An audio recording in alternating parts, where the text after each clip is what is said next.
in 2016. So we're very lucky to have with us today Aisha Fukushima.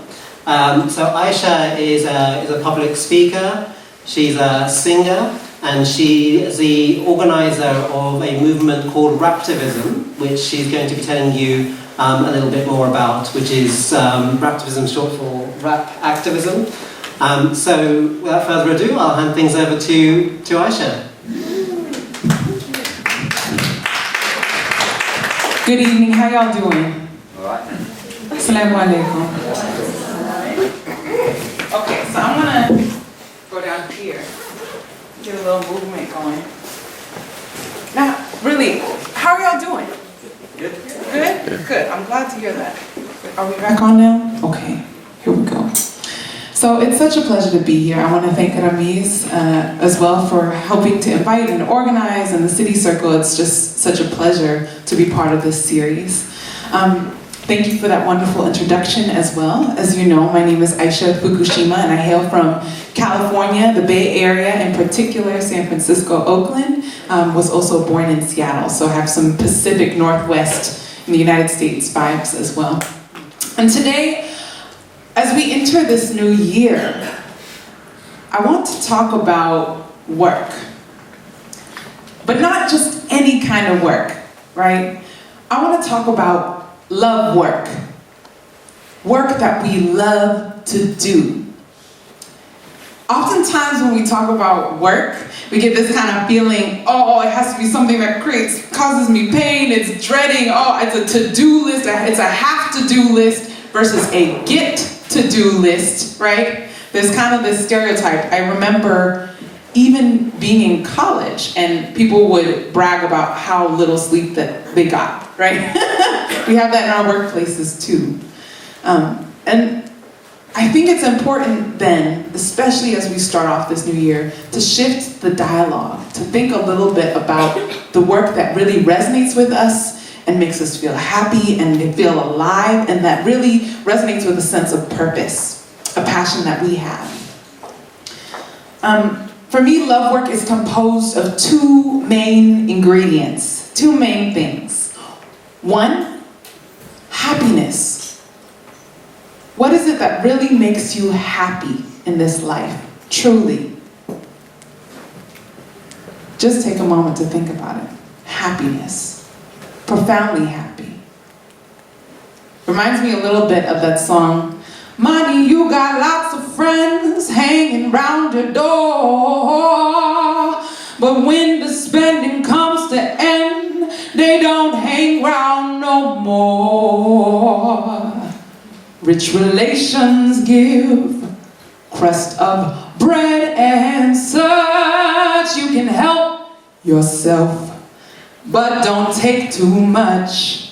Mama may have, and Papa may have, but God bless the child that's got its own, that's got its own, that's got its own, right? It's that profound sense of happiness that's even beyond some of those material things. Whoa, these new shoes make me happy for 5 minutes, right? What are those things that really make you profoundly happy? The other thing that composes love work for me is a sense of purpose. That thing that really drives you, that you can't really sit still. Something that inspires you every morning that you wake up, something that, you know, when it's in front of you or when you're getting close to it, it resonates and makes you jump and want to get even closer to that thing. It makes you feel alive. Often it speaks to our intuition, sometimes it speaks to our gut. That sense of purpose, right? And only you can know that. Love work for me is at the nexus of these things. And in many ways, my love work has been manifested through RAPtivism, or rap and hip-hop activism. I founded a global hip-hop project with which I've had the honor of traveling to over 12 different countries across 4 continents, working with hip-hop artists and activists, learning about the ways in which they transform their local and global or glocal communities through the power of culture, through the power of hip-hop, right? And for me, RAPtivism kind of compounds this element of music, that feeds my soul, really makes me happy, as well as a sense of purpose in social justice, in social change. Y'all with me? Don't be afraid to be vocal. I'm a musician, come on, y'all. I like sound.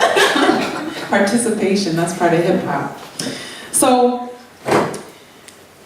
for me, music in many ways, I mean, when we're thinking about love work, sometimes there's also the anxiety of, well, I don't know what that is, or I'm not sure. And part of the way I've learned to overcome that and challenge that is just to try it, just to do it, right? And sometimes just being open to something unexpected can also help us discover and understand our love work. For me, music in many ways was like that.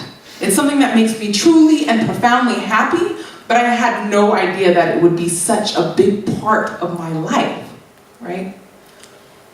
For me, part of the beginnings of my background and my understanding myself as a creator, as a musician, as a singer, started off in elementary school by accident. My mother and father at the time were getting separated. My mom was working really hard as a single mom, which meant sometimes she wasn't able to pick me up from school at the end of the day. I had to let myself in, go to the house, of course, be very independent. A lot of us know how that is, right? And around that time, she was working so many jobs, sometimes 15-hour days. She decided that she wanted to sign me up for musicals after school. That way she could come pick me up, right, by the end of the school day. Stay a little bit later, a few more hours.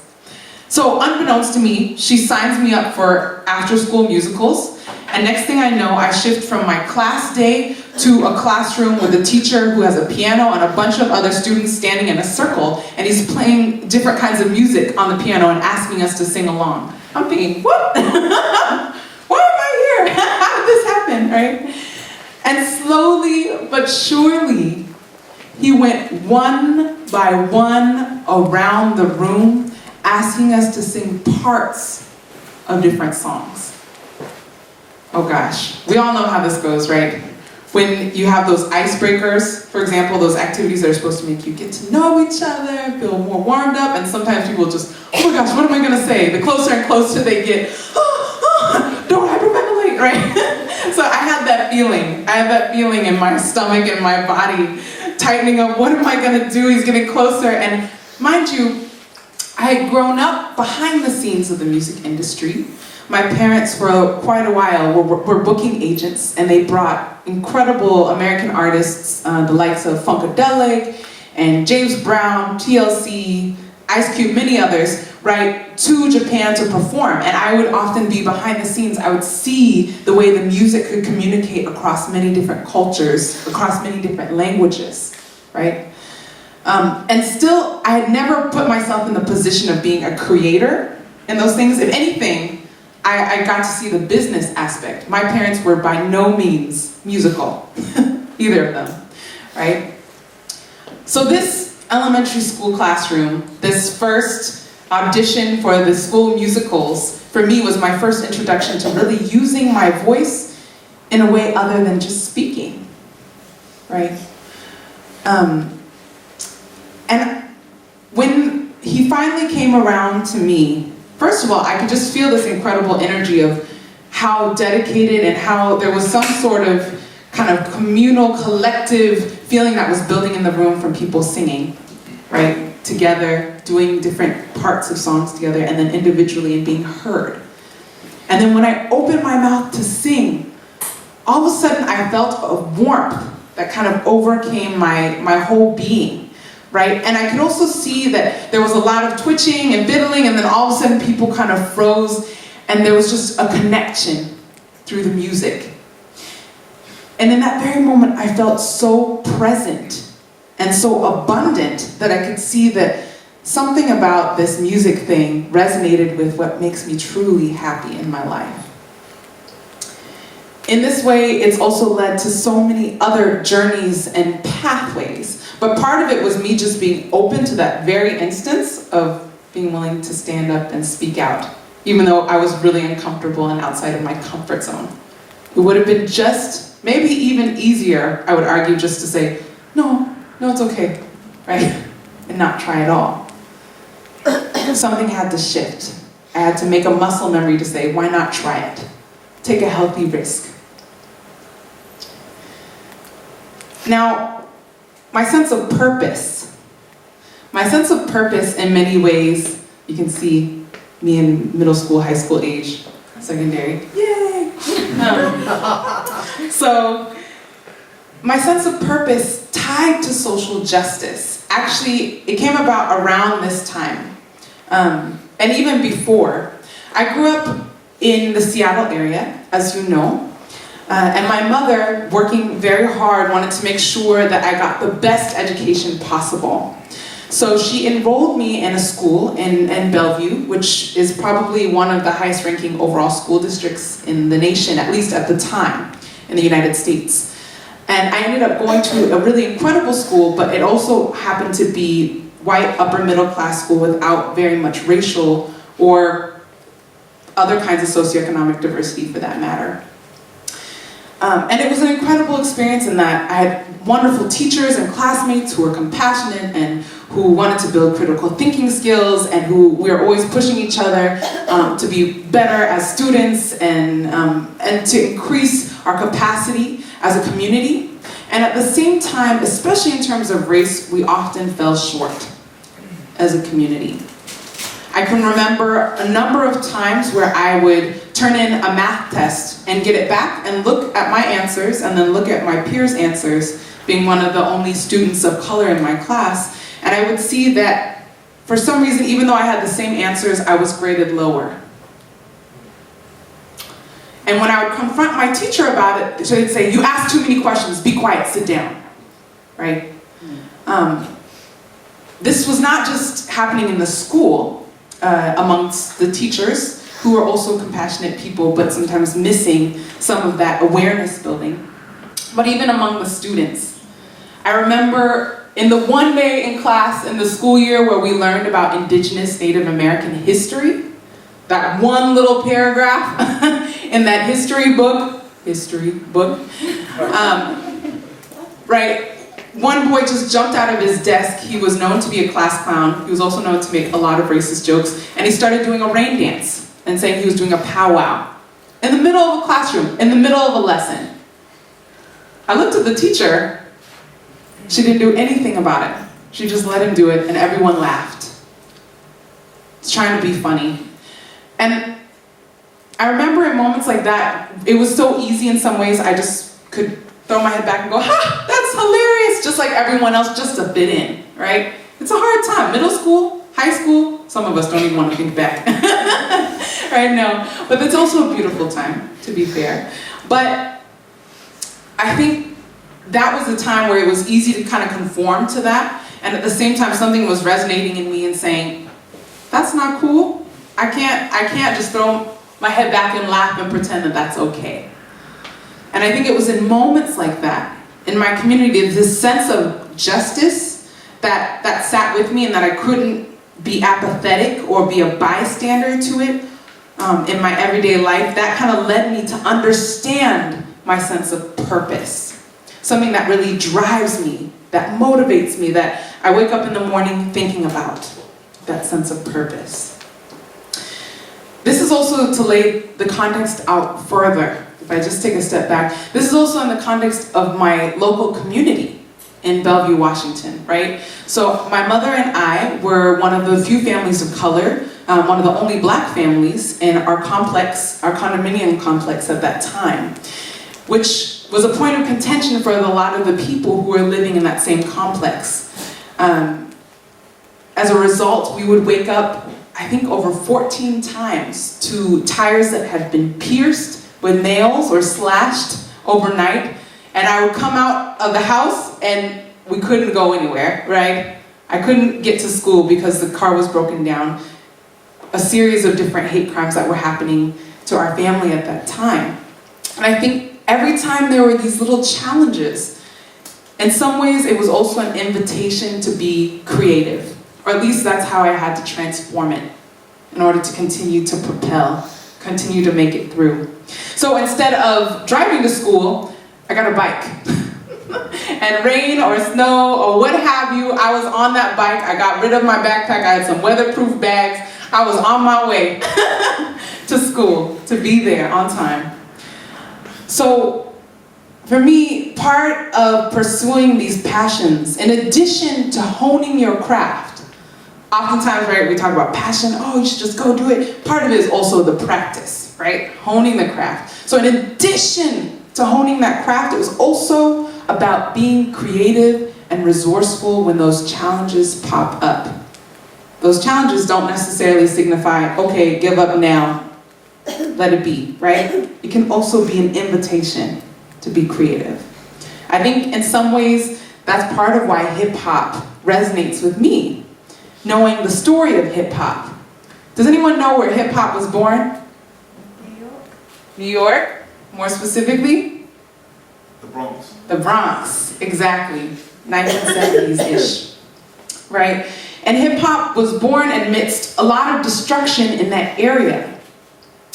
This man named Robert Moses built an expressway through the neighborhood, and there was all this deterioration, urban decay of buildings that were falling apart. Some of the young people were jumping from, right, these different skyscrapers onto mattresses or higher floors up for entertainment, and really literally creating playgrounds out of this destruction, these mountains of bricks, all these different things, right? Similar to many places in the world today and historically. And so hip hop in many ways was born creating even in the face of destruction. It is very much tied to issues of social justice and speaking out and being heard about those experiences. One of the first songs that came out that really had a political message in hip hop and was disseminated widely, "Don't push me, 'cause I'm close to the edge. I'm trying not to lose my head." Right? Y'all heard that. So that piece of music, right, but it was bringing a story, a narrative, bringing forward an experience that wasn't necessarily being heard, right? Today, I think that in some ways we're bombarded with these different tropes about hip hop, about hood life, all these different things. We were talking about Compton earlier, straight out of Compton. That's a whole other discussion, right? But we're bombarded with these tropes. But at that time, as well, a lot of these messages, a lot of these elements that hip hop was bringing forward as an intelligent movement were not being heard, particularly through the lens of people's experiences. Also as human beings, right? Bringing a humanity to the representation of people living in all sorts of neighborhoods, right? So for me, part of that resonant piece of hip hop, that's part of how it links that love work, if you will. Actually, I'll take one step back. One element for me in high school that really helped me enact and start to think about RAPtivism in this way was a project that I started called Turn Off the Stereotypes. So in the face of a lot of these challenges that were happening both within and beyond my school, I thought, what can I do about them? And I thought back to those experiences with musical theater, where people were willing to be a little bit more vulnerable, right? Willing to open up a little bit, to have a conversation, right? To hear one another, to speak, to connect. That, for me, seeing that through the vehicle of the arts was an incredible way to connect people and to start having a more critical dialogue in my community. This is in the face of, for example, when I went and spoke to that young man who jumped up and did a rain dance in the classroom. He said, "Oh, you're being too sensitive," or "You don't know what you're talking about, be quiet," right? We often hear these kinds of things. And then all of a sudden we're talking at each other and not with each other. But when I wrote a poem about some of these experiences happening in my school, not just to me, but to colleagues, to friends, things that were happening in our larger community, all of a sudden people could hear it. They could connect. There was a whole other level of resonance. So Turn Off the Stereotypes, that first community organizing project I started when I was 16, really started there, right? It was being able to really tap into the aspect of arts that brings people together, and to also share messages about social justice, to ask questions about race, class, gender, religion, so on and so forth. The way I did that and the way I imagined it as a young person, I invited activist artists, whether that be capoeira artists, or drummers, or theater artists, or singers, to work alongside organizations like Amnesty International, or the Maven Foundation working with multiracial identities, or the American Civil Liberties Union, the ACLU. And they would together create these free open community workshops. And mind you, I didn't have funding either. As a working class student, I just knocked on the door of the city and said, hey, I need a grant to make this happen. How can we make this happen? And made a proposal. And part of Turn Off the Stereotypes for me was also embedded in this journey of imagining. No one necessarily said, oh, you should do this and put this together, and of course there are resources there and you can put the...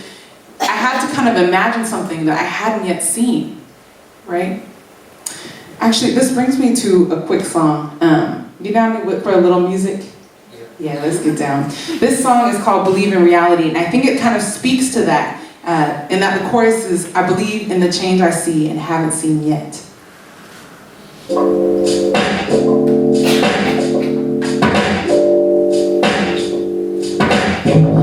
I see your reality on our doorstep, yeah, and I believe in the change I see and haven't seen yet. Oh, oh, oh, oh, oh, oh, oh, oh, oh.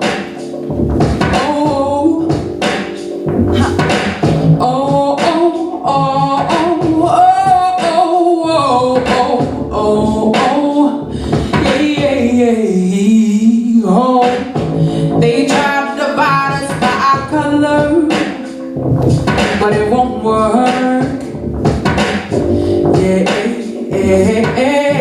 They try to take us from each other, but it won't work.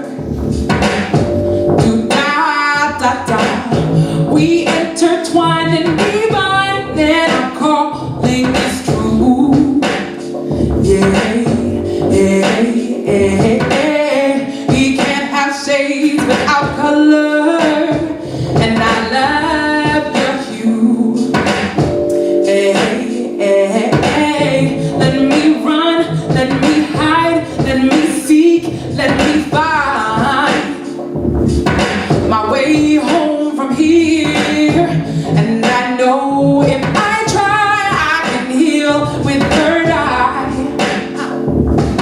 Freedom don't come from fear. Can't let go, can't go home, can't move on. Without my community, I will find peace of mind.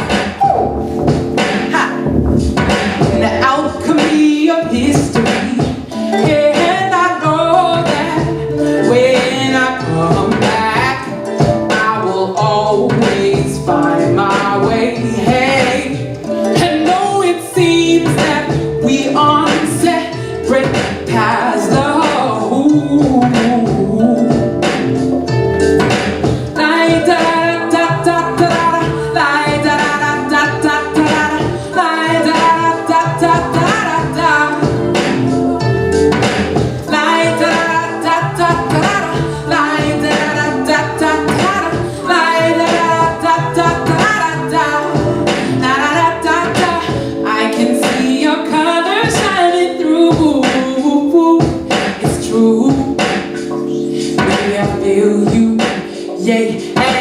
and you know exactly what to do. Baby, it's true. I see you, I feel you. May journey far, come back to who you are. Still rivers run deep, mountains to climb, and change is deep. Never give up your path, as life may come to pass. Compassion is key to see our common reality.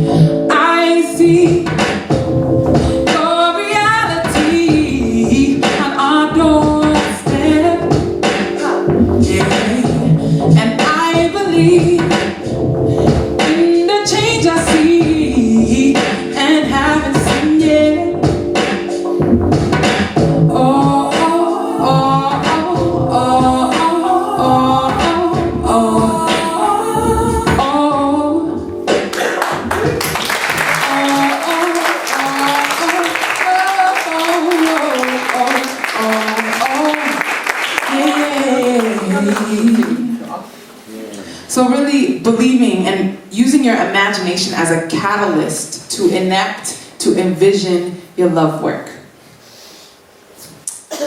And from that love work of turn off the stereotypes in high school was eventually born, right after my college years, RAPtivism, global hip hop project.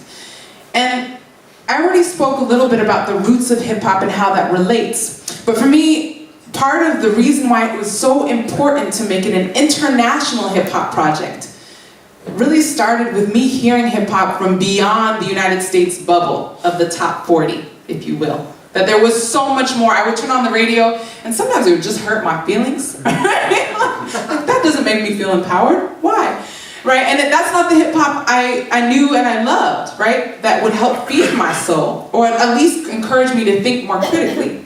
But then I started to listen to music from all over the world.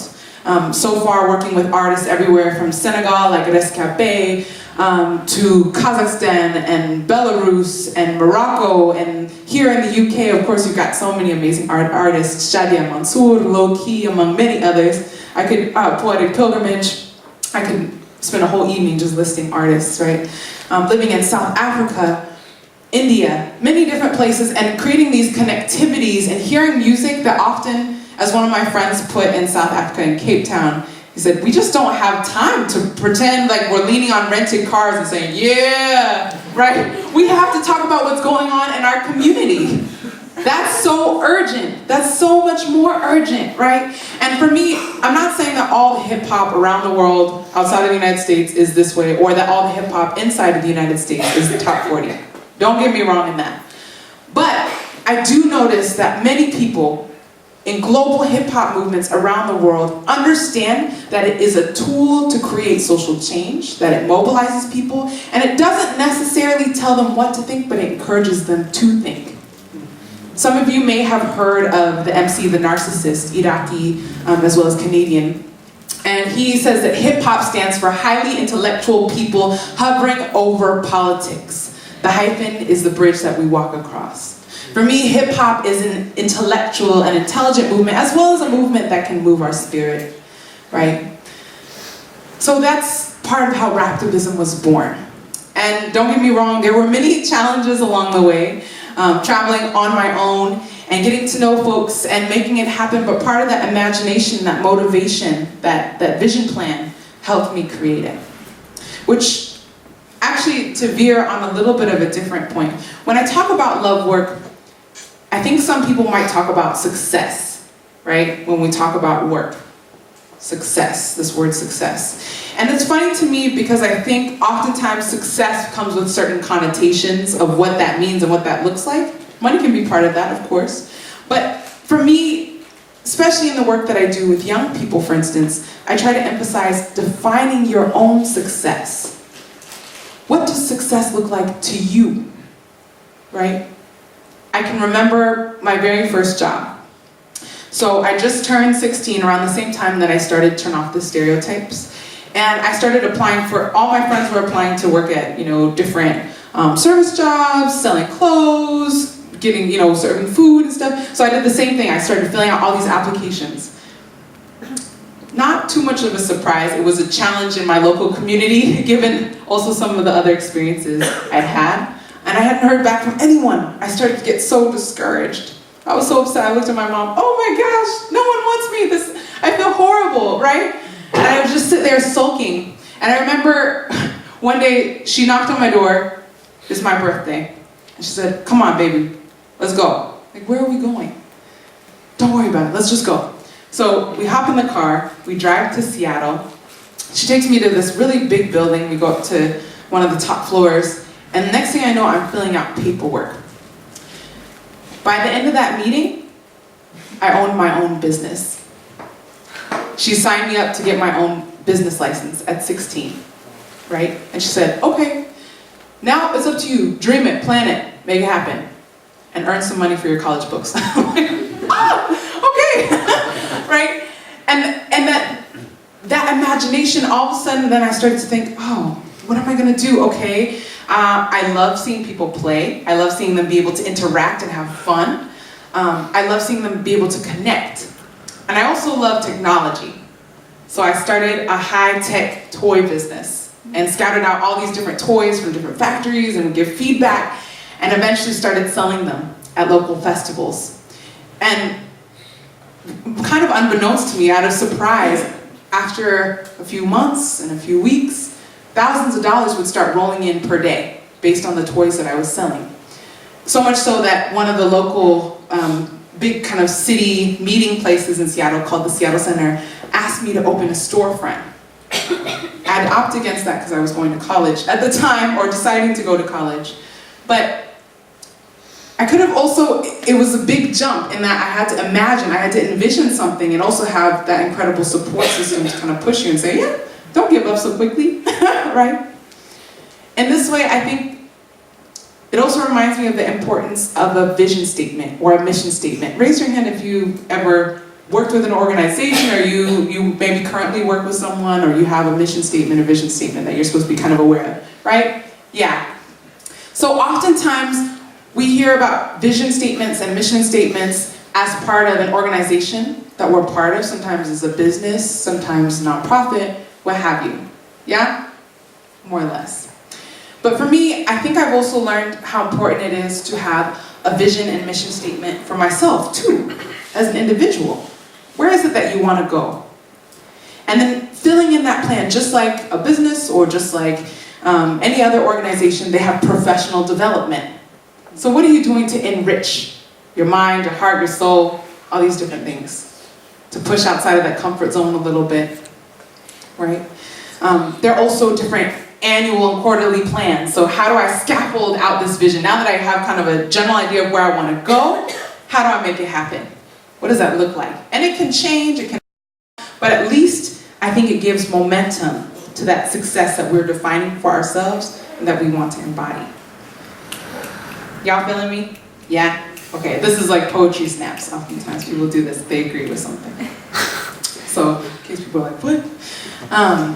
So, that's a little taste of how RAPtivism comes about and how it's evolved for me. And part of the biggest journey and part of the biggest lesson that I've learned in doing RAPtivism was actually started with finding my voice.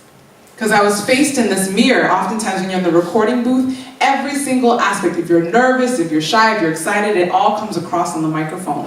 And for the first time, I was really hearing myself back in doing RAPtivism. So it was important for me to understand my voice, hear what that vision, where I wanted to go with it, and to understand its power too. As a social justice activist, oftentimes I think about how when we talk about power and oppression, sometimes we think about power as something being external to us. It's over there, it belongs to those people, right? But it's also something that we have within each of us. Understanding that power of a voice. And from that, I wrote this song called Sweet Sounds.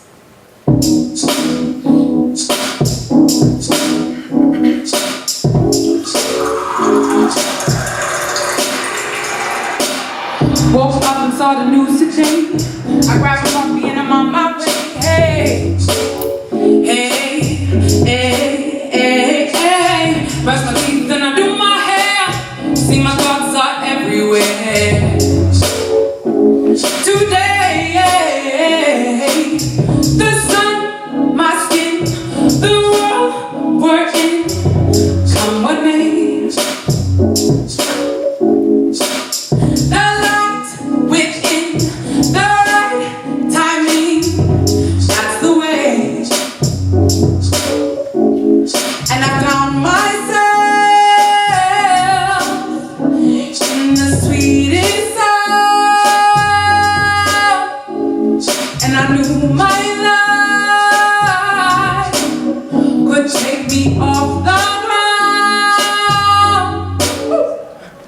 And I found my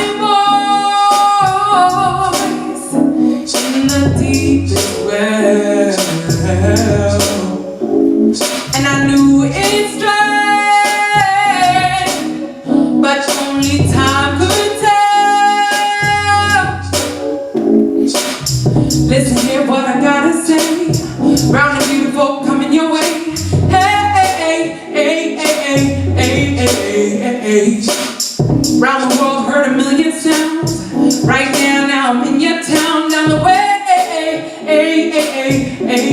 way. And you better keep running, running. Never know when I'm coming, coming. True today. True to self and it's stunning, stunning. Never give up till you're done and done. Know that it's okay, okay. Sweet sounds, bittersweet round.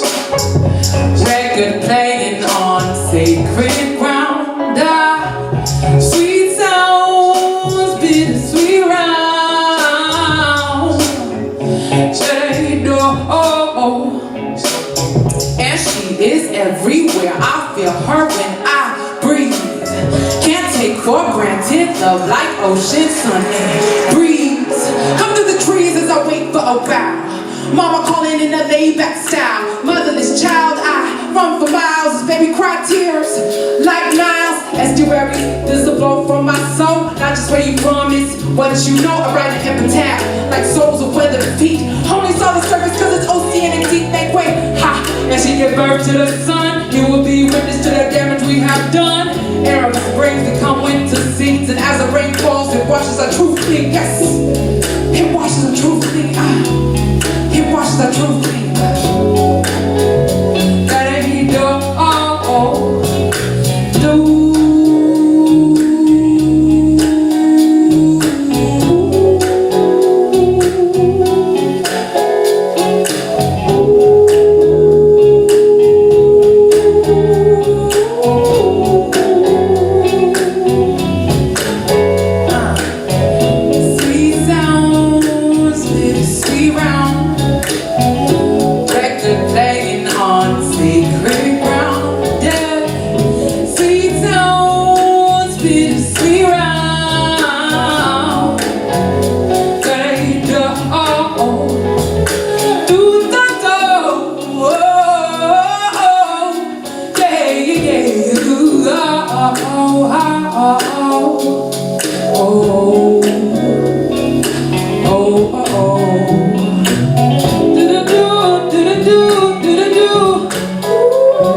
So I'll end on this note and then we'll open for a quick Q&A. What is your love work? What is your love work? What truly makes you happy and fills you with purpose? What's at that nexus, right? And I have to shout out also Gabriel Teodros, one of my colleagues, partners in rhyme, if you will, for introducing me to the term love work, as well as Bell Hooks, who first coined it in her book, All About Love. Right? What is your love work? Take a moment to ruminate on it. I think oftentimes when I think about my own love work, about Nina Simone, and when asked in an interview what freedom meant to her, I think a lot about this. What does freedom really mean? What does it look like? What does it feel like? What does it smell like? Taste like?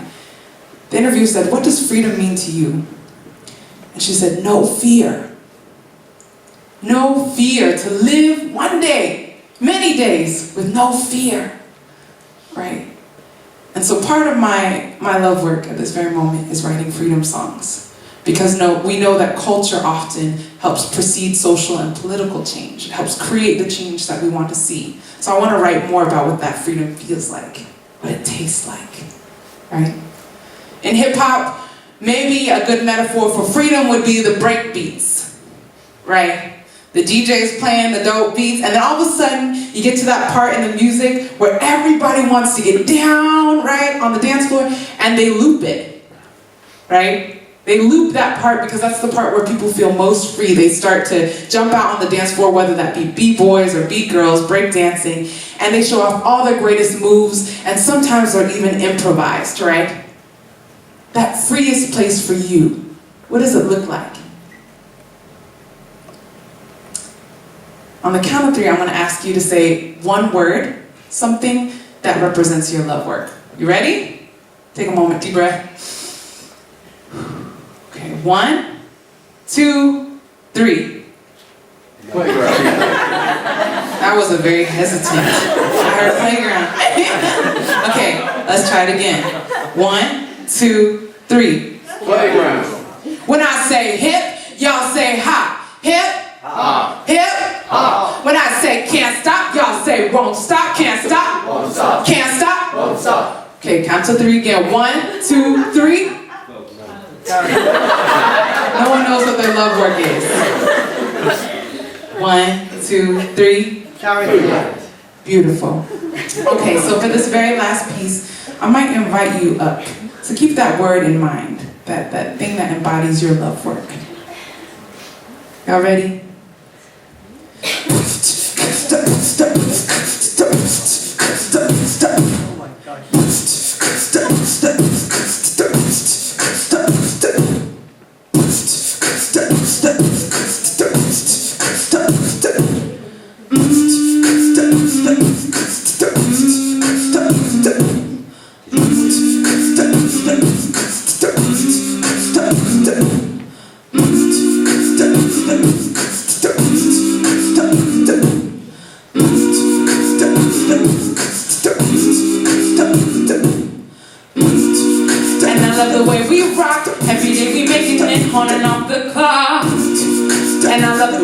Rock. Every day we making it on and off the clock.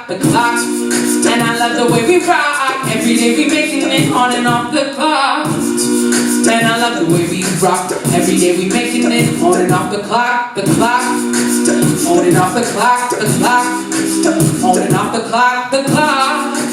On and off the clock. Okay, you still got your love work words? Yeah, I know you have playground. Yeah, would you be willing to come up here? I have to go to you? Oh yeah. If you got a love word, please share on the microphone. You can just say the word, however you feel it. Any volunteers? We just talked about being courageous. Some new. Say louder. Music. Music.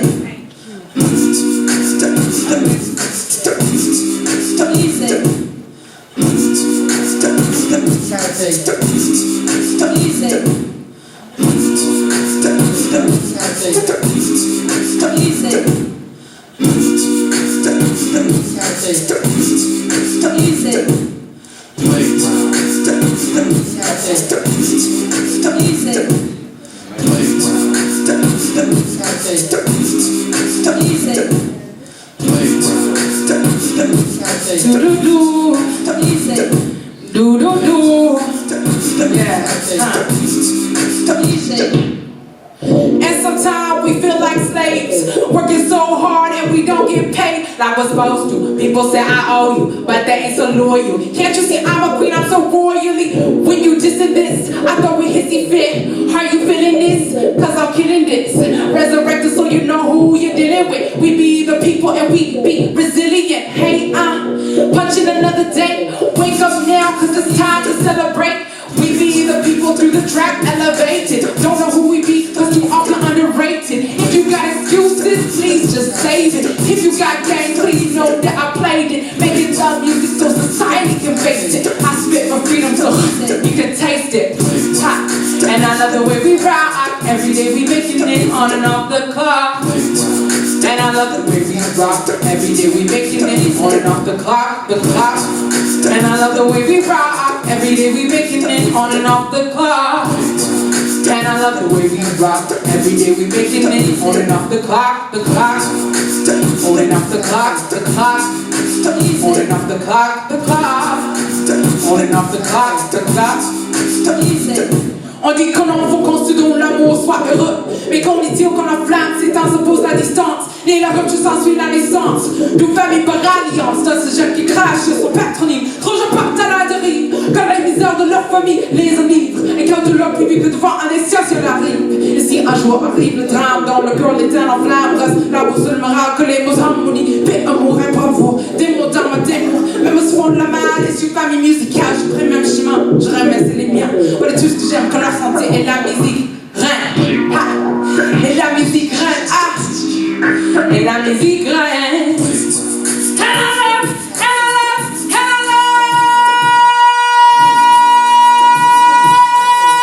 And I love the way we rock, the way we rock, rock. And I love the way we rock, on and off the clock. And I love the way we rock. And I love the way we rock. And I love the way we rock. Every day we making it on and off the clock. And I love the way we rock. Every day we making it on and off the clock, the clock. On and off the clock, the clock. On and off the clock, the clock. On and off the clock, the clock. Do do do do do do do do do do do do. Do do do do do do do do. Do do do do do do do.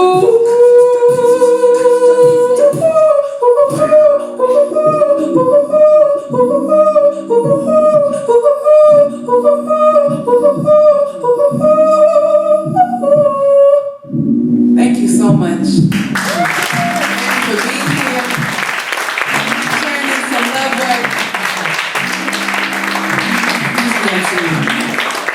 Arigato, merci, Jairus.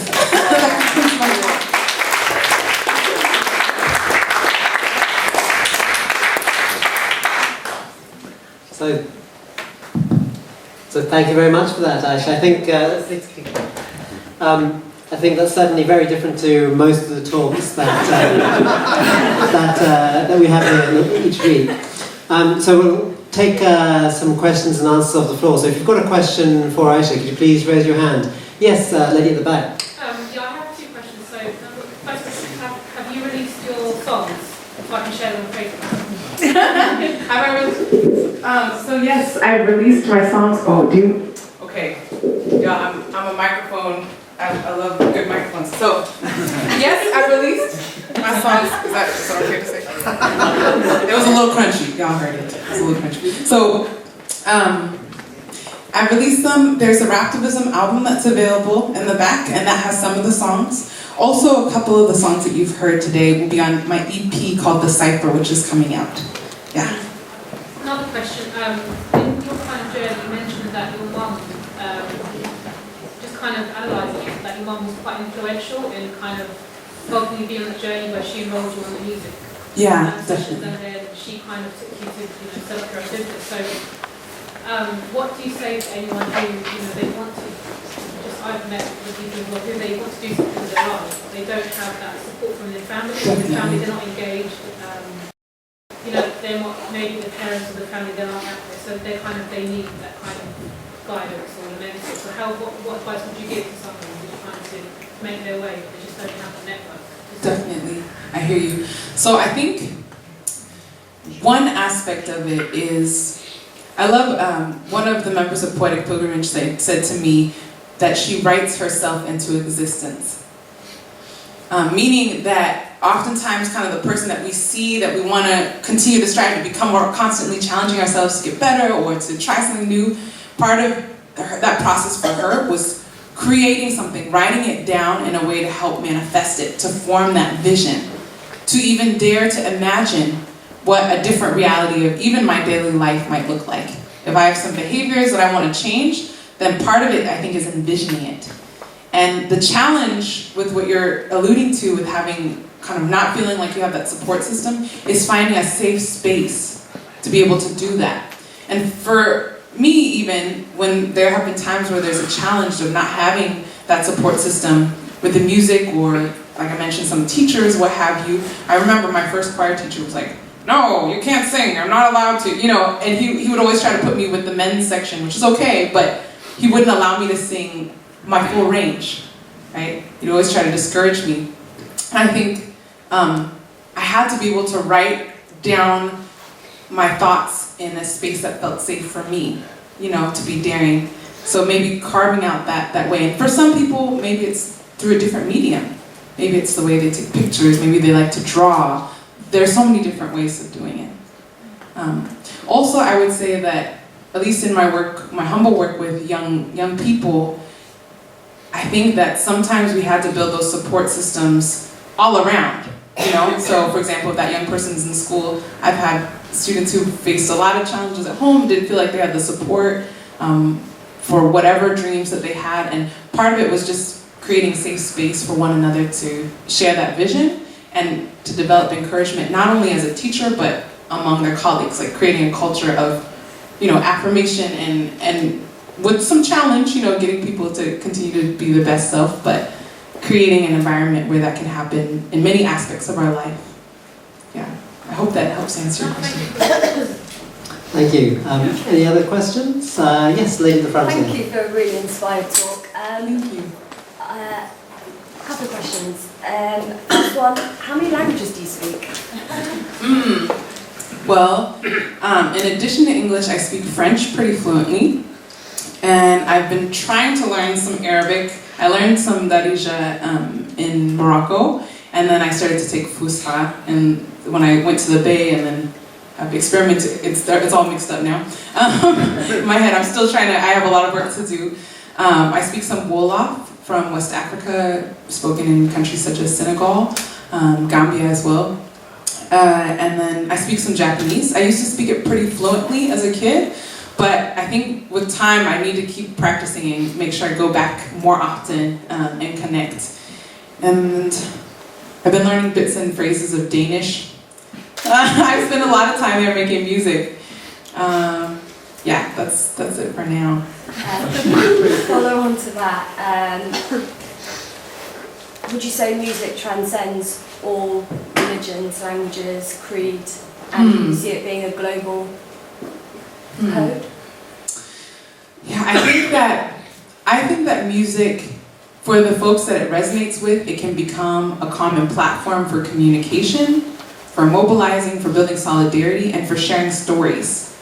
In many ways, I think music, even without words, or even in a language that maybe, if I don't speak the same language as a singer, it still communicates something, right? And it's powerful in that way, it's resonant.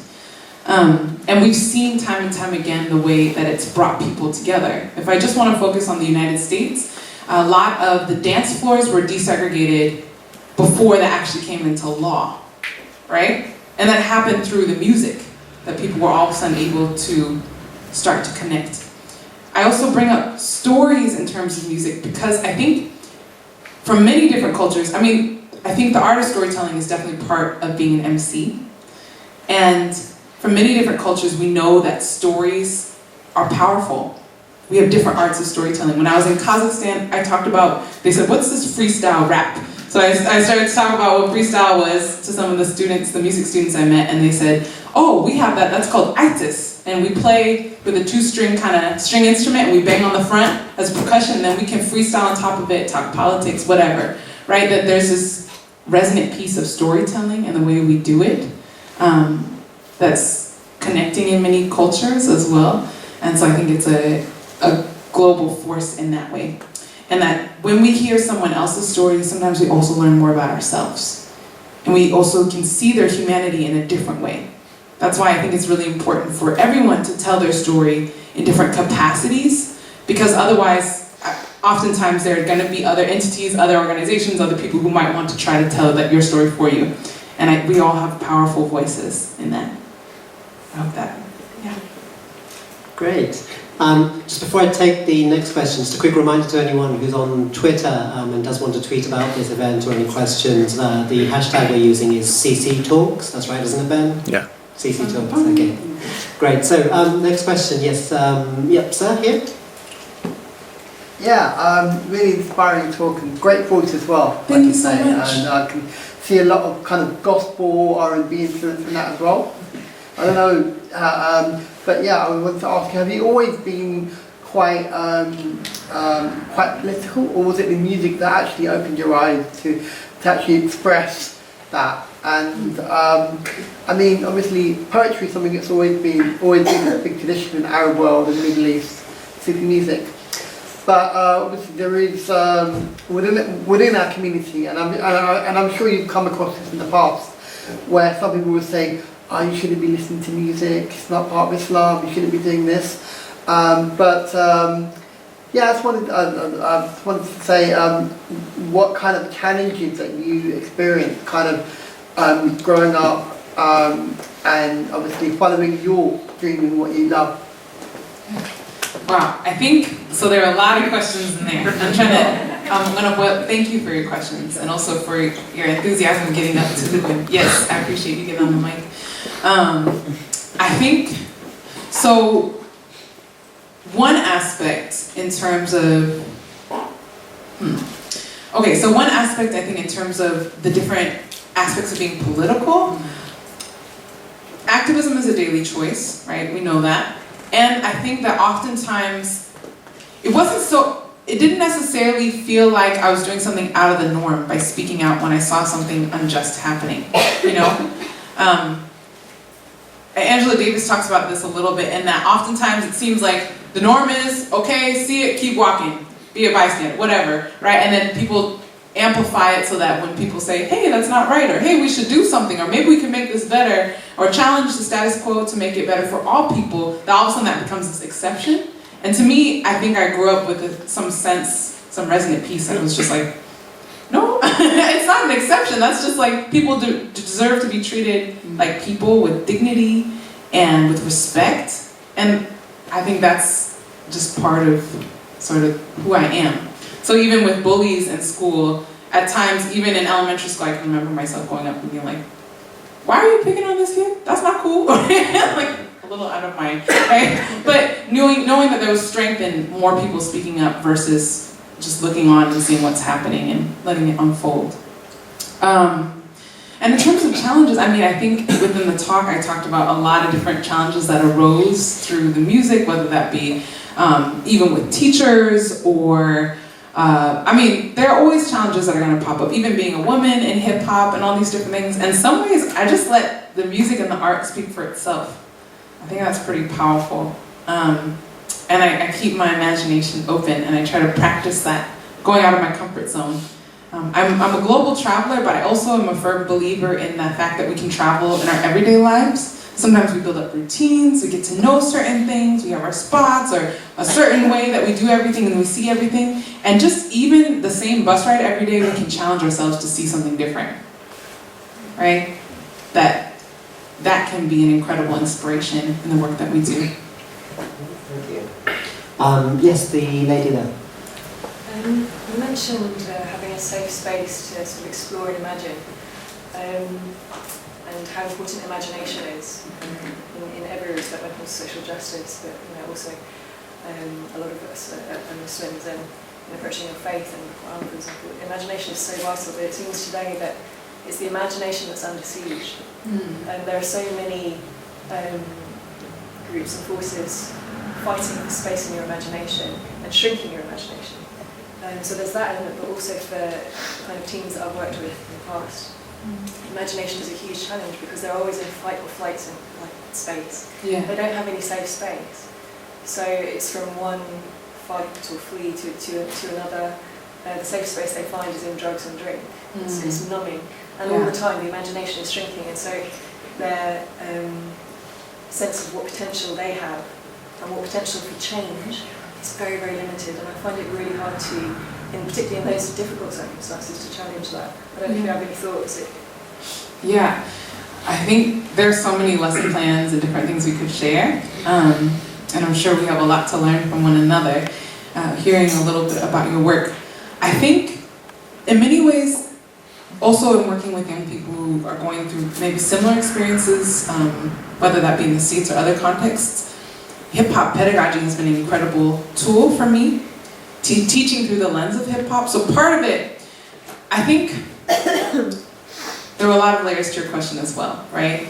There's one aspect of the imagination, and I would argue that even under siege, that there is space for imagination and that they're using it every day, even just to be resourceful to get through their day.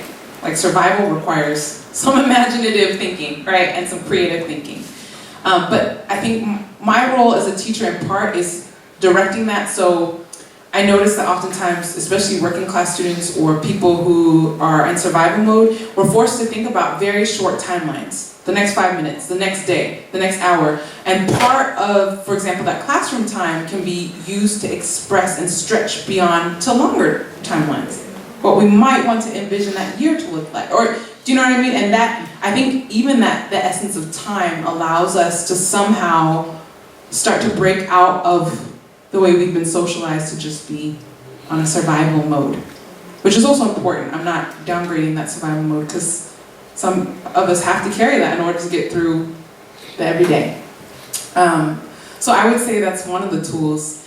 And I think that oftentimes music, arts, culture, whatever those young people are interested in, often becomes this venue where, you know, what if you could remix this song? What if you could redo the lyrics? Or something, taking something that they're interested in and making sure that they know that they have a voice in it and it can be valued. Sometimes I find that in the school districts in the States, young people felt like they were supposed to be receptacles to memorize information and regurgitate it on a test, for example.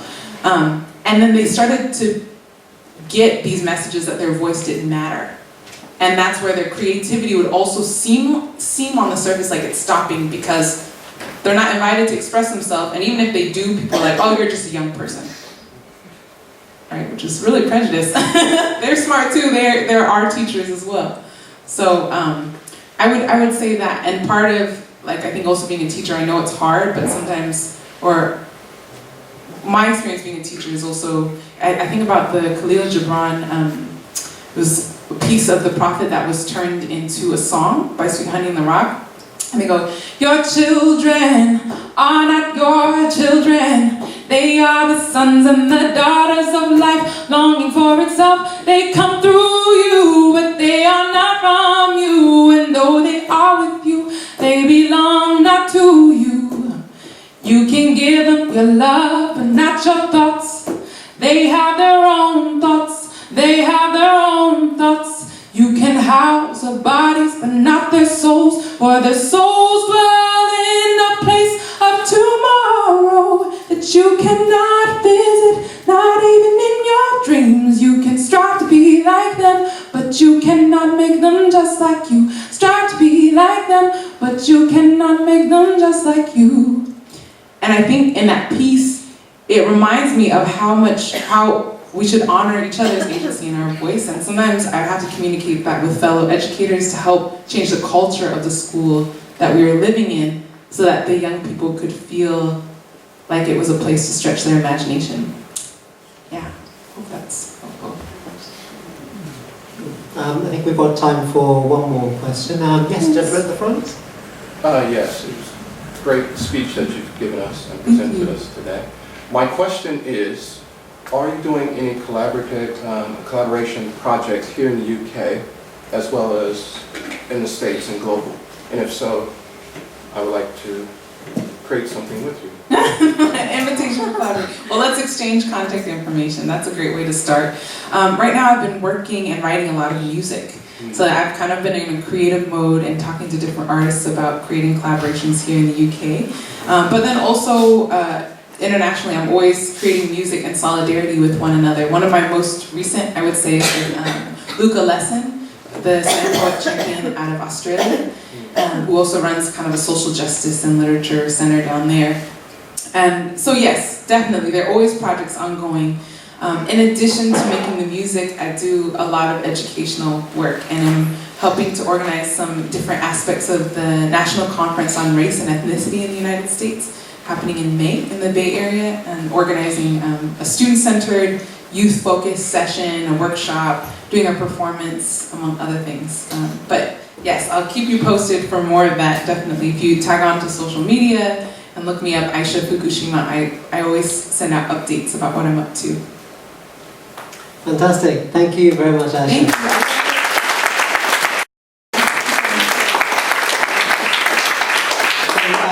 I hope you can stick around for a little while in case people have individual questions they want to come and ask you. Great. So just a couple of closing remarks. So I hope this has been a great way to launch our series of talks for this year. Aisha's CDs are available at the back there with the desk where Ramiz is. And also this is a good time, a lot of you maybe over Christmas have been giving some thought about what you want to do this year, what your passions are, and maybe the City Circle can help you there. In particular, as I'm sure most of you know, we have two big projects that we run. We have an education project and we have a feeding the homeless project.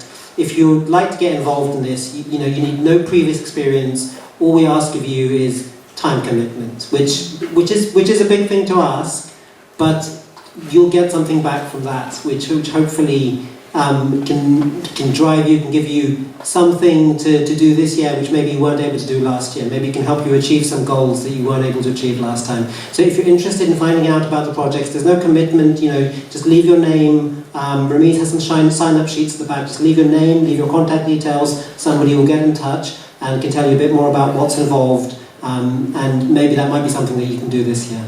Okay, thanks a lot for your time, everyone. Thank you for coming.